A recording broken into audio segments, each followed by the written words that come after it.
But really actually working is a decision. And I think that a lot of real estate agents that are going from corporate to a full-time real estate career, they forget that their boss is no longer telling them to go to work. It's an actual decision. Wow. That's powerful. Yeah. Right there.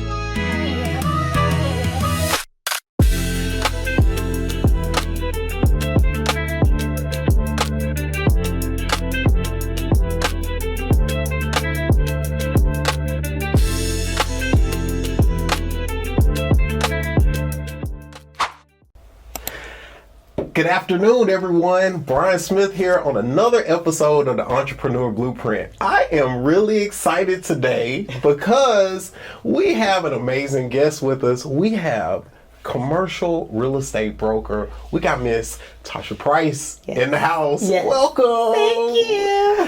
Thank you so much for coming in and visiting with us, Miss Tasha. One of the reasons why we wanted to bring you in is because, so first of all, we have a mutual friend. Yes. We have a mutual friend. Yes. Miss Brittany Payne. Can we love on Miss Brittany for a little bit? Yes. We love us some Miss Brittany. I started with Brittany when we had our babies and we had our babies in our tummy. And then we were going into the real estate office with our little carriers. Come on now. You know, diaper bags. So I've known Brittany for a while. That is amazing. That's doing life together. Yes. Brittany has been such a blessing to us.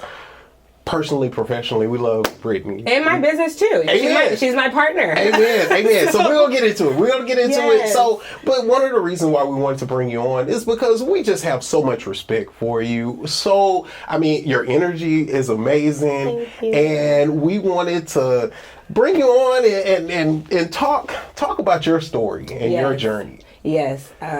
Real estate has been quite a journey. I can't believe I'm going into my 10th year. Oh my gosh, it's my 10th year this month. Come on now. Yes, I've been licensed for 10 years. Wow. It was a journey that started when I was in information technology staffing. I used to help a lot of consultants move to Houston. And in that process, I was doing it for free. So I was like, I need to get my real estate license. So I got my real estate license. Once my baby came, I decided to go full-time real estate. And I just started helping, first-time home buyers. But once it started to move into investors, a lot of those investors own businesses. And that really pivoted me into commercial real estate. It was actually a lucky Zillow lead that got me into commercial real estate. She was looking for a home that wasn't suitable for commercial. And so I was like, well, we can look for a commercial space. And once that first commercial deal started, it was just up from there. Okay. So I want to get to the commercial, but you said some interesting things there. I want to back up a little bit. So you went from, sounds like a more corporate type job to real estate full time. Right. How was that transition? Because that is a transition that I hear a lot of people struggling with. Can you talk about that transition? Sure. I thought that being in corporate sales was going to be the same moving into real estate. I think that coming from a corporate background gives you a sense of stability and understanding business. So I was working from home full time. Okay. And I was growing sales teams outside of the actual home office. Oh, wow. So whenever I had done that twice for a corporate office, I was like, I can take my sales experience elsewhere and really grow my real estate career. I did not know it was going to take as long to grow my real estate business. There were some years where, I'm only making like $3,000-$5,000. Wow. And that was tough. That was really tough. It was tough on my relationships and it was tough as a mother. Sure. But I think that because I still had that drive from the sales background, I really incorporate that on my day-to-day. Like waking up every morning is your choice. Well, first of all, it's God's choice. Amen. Thank you so much for waking me up every morning. Yes, ma'am. But really actually working is a decision. And I think that a lot of real estate agents that are going from corporate to a full-time real estate career, they forget that their boss is no longer telling them to go to work. It's an actual decision. Wow. That's powerful. Yes. Right there. So there's some discipline involved in, it's not just, because there's a lot of social media posts and people are at closings and stuff, but the discipline, I'm hearing discipline and courage. Correct. Correct. A lot of courage. It's tough, and I'm a woman of faith, so I tell a lot of people, like, my CEO, my boss is God. Amen. So it's like, as long as I'm like tapping in and making sure that I'm staying aligned with his will, everything will work out. But it is definitely hard. And then seeing what's on social media can be actually a little discouraging at times, even for me. I'm a pretty quiet person sometimes when it comes to social media. I used to be very vocal about what I was doing, but I started to feel that there was a comparison to where my business was. And while I thought and feel like I was successful, I know how that could make someone else feel. And I consider myself a mentor, too. Yes. And so I didn't want the people that I was mentoring to get a sense of that I'm competing with them, because I am truly not. Right. Like, I'm trying to figure it out. I'm growing my business. Right. And so I took a step back, from social media, just because I wanted to make sure people came to me as a mentor before they came to me as competition. And that's one thing I've always appreciated about you. You always have brought a spirit of collaboration versus competition. And I think that, blessings get released like that. Yeah. That's amazing. I would hope so. It's tough, though. I think that you have to play this whole, how am I being visible to my clients, prospective clients that want to work with me, because they do need to see that. Yes. I understand people Google you and they want to see a track record of what you've done. So I think that's why I really love being in the community. I do a lot of networking events. I go on a lot of meetings. You do great events, by the way. You do like first class events. Yay! I think it's fun too. Yeah. You don't mess around with the events. I've been to a few of your events, and they're always very, very nice. Good. I just want people to come and meet with me in a very non-intimidating environment. And once you meet with me on a one-to-one or in an environment where we're literally just socializing, I think it helps with the transaction. I think social media is so powerful. It gets out to the masses. But I think that in this season that I'm in my career, it's really just about creating those one-on-one relationships and partnerships in the community. Okay, amen. So I work with a lot of agents. I encounter a lot of agents, and I hear a lot of people talking about commercial real estate, and people talking about wanting to get into commercial real estate. And what does that look? If there's people out there watching, our audience, can we talk about the transition from residential to commercial? Sure. How does that look? And, what advice would you have for someone out there? Right. I think, one, just doing it. I know that there are restrictions when it comes to the actual broker allowing agents to do commercial real estate. You really want to guide your agent. If there's an agent that comes to you that really truly wants to do it, guide them along if you have that expertise. A lot of agents come to me and they're saying that they want to do the transactions. I always ask, when they're referring a client to me or when they call me about a commercial deal, I ask, do you want to be a part of it, or are you just referring it out to me? Because if you want to be a part of it, allow me to guide you. Allow me to mentor you through it. There's steps that are involved, but I think that we all can do it. There's a lot of education out there. I was going to ask about that, like preparatory type education. Sure. What is that?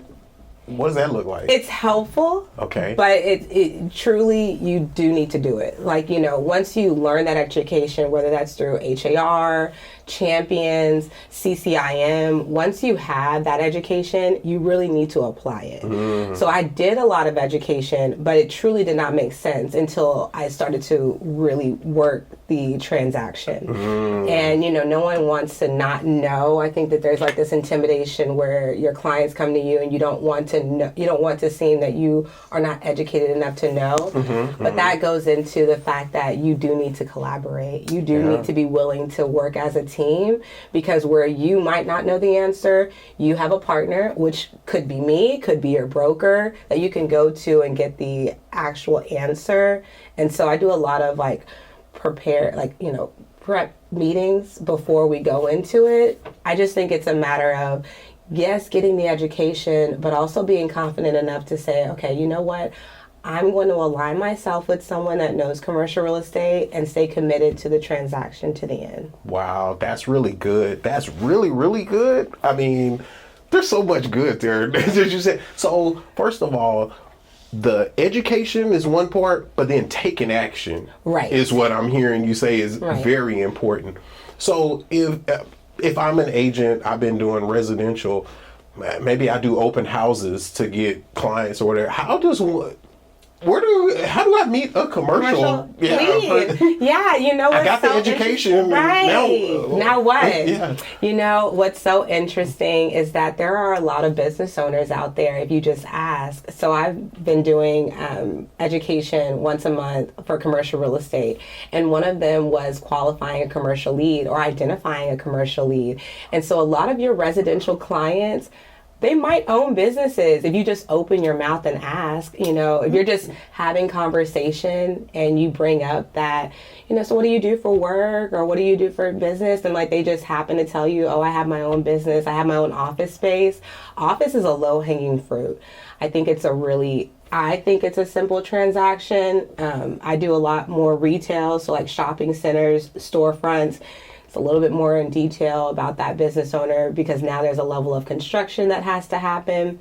But my leads come from just my day-to-day activities. I go to the nail salon. I go to the hair, you know, I get my hair done. Yeah. You know, I go shopping.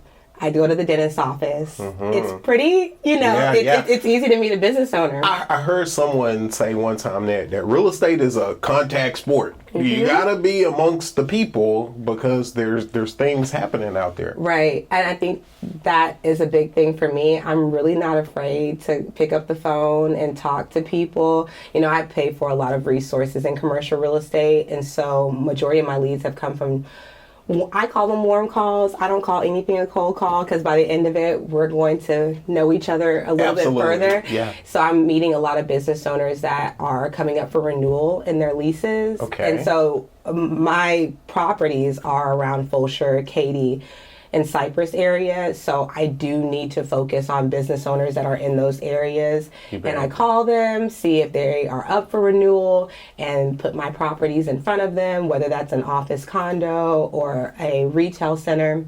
If it's not those, I can help them find other locations. That's amazing. That's amazing. So we talked about social media earlier, and one of the challenges I've seen on social media, it's a nonstop highlight reel, it seems like. Right.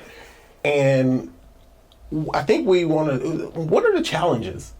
I mean, if someone wants to get into commercial and they have, you know, these ideas of success, which is great, what are some of the challenges that you face as a commercial broker?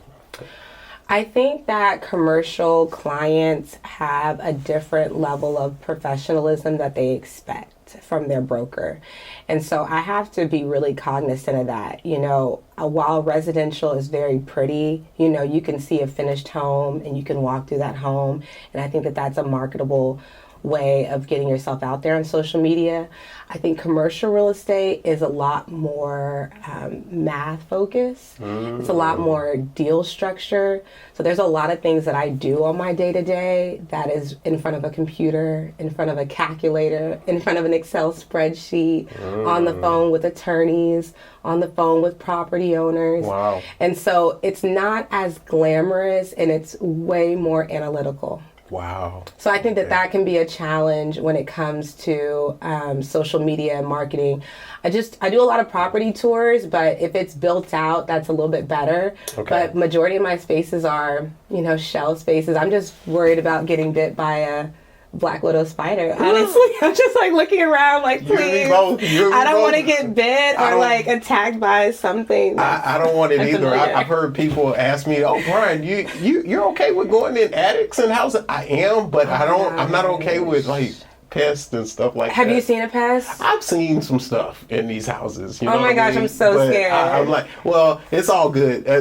My wife and I, we got a rule. She's like, look, if it's something, don't tell me. If it's something, she's like, that will just, I don't want that in my spirit. I mean, really, it could be a roach. And I'm like, like, I feel like the animals, like, find me on tours, like, always. Like, That's funny. And I always say this as I'm touring a client. I'm like, okay, I'm going to walk in, but, like, bugs find me. So just, like, if I scream, just ignore it. Just continue the tour. That's funny. That's funny. It'll take something small to scare me. So I know you have a lot of things going on. Are there any projects or anything you have coming up that you want to talk about? Yes. So I'm really happy that, so I was working internally for a developer out here they're a Texas developer, but the projects that I'm working on right now, there's a shopping center in Fulshire. I'm selling some office condos in Katy. I am working to get my foot in the door for a Cypress retail center that's coming on Greenhouse and Logan Ball. That's like my pitch out there that they hire me. Okay. And I have some business owners that are in the market. So I'm looking for like restaurants. I'm working on I just got some office buildings. I have some office buildings off of Westheimer and an office building off of the Beltway, and then 2 office buildings off of 45. Office leasing is a little challenging because people aren't working in the office. Yeah. So it's a different market, but it's definitely viable. There's a lot of like chemical companies, oil and gas companies. And again, I like working with those type of people anyway. And office is like, it's affordable right now because a lot of people aren't wanting to be in the office, but it's important. I think it provides like structure. Amen. When you're in the office and you're around your team, you're motivated. It's hard. Again, being self-motivated is not everyone's attribute. True. So I love the wisdom from your journey. I mean, you learned, I just, the lessons learned, it's amazing. If we could give, or if I could ask you to give one piece of advice, if there's someone in our audience that's looking, and there's just one piece of advice you could give them, what would that be? Don't be afraid to ask for help, and don't be afraid to do it. I really, I just want to give like kudos to England Volkers. That's a luxury real estate firm here in Houston. I thank them for allowing me to do my first commercial transaction. It could have been really scary. I'm only licensed for 2 years, and you allow me to go off and handle this massive transaction with your guidance. My mentors, I'm so appreciative to Realty One Partners. If there was not someone that decided that they were going to help me, then I really would not be here today. Wow, that's amazing. And so if I can pay that forward, I'm going to. I really think that. Love that. But you have to be big enough to say that you need help. A lot of people are like, oh my gosh, they want to know everything. And I'm just like, why? That's no fun. If I was living life day to day that I knew everything, how boring would that truly be? I don't know everything, but I am willing. I always ask for help. There's no dumb question. And I truly believe that. I'm going to ask. Even my mentors, they're so successful in commercial real estate, and you don't even know who they are because they're really quiet. Yeah, of course. Like they're more on LinkedIn. A lot of the commercial brokers are more on LinkedIn, but they are my quiet mentors. They've been in the commercial real estate industry for 30 plus years. Wow. They've done development. They've owned commercial property. I mean, they do deals like Burlington. Come on. That's 30,000 square feet. That's big. We're not going to do the math on camera, but they're doing really well for themselves, and they take my call. Then I ask the questions. So don't be afraid to ask questions, and don't be afraid to do the commercial transaction. If it doesn't work out, it doesn't work out, but at least you tried. That is so good. That is so good. Yes. I mean, your energy is amazing, Miss Tasha, and we just thank you so much. One thing that I can say, you've always operated with so much poise and dignity. Thank you. And I mean, we just have the highest respect for you, and I'm so thankful that you came on with I'm us thankful today. to be here. This was so much fun. This was amazing. So how can the people get in contact with you? We're going to put the link in this episode, but how can the people get in contact with you? I am LaTasha's Realty Chit Chat on Instagram. LaTasha with an S, Realty Chit Chat. And I think that I'm that on TikTok too. I might be Tasha's Realty Chit Chat. Well, we'll link everything. We'll link everything in here. We'll make sure that they can get a hold of it. Right. But let's stay connected and call me. Please. 713-851-1289. If you need to call me, call me. If I'm asleep, then I'll answer when I wake up. There you go. There you go.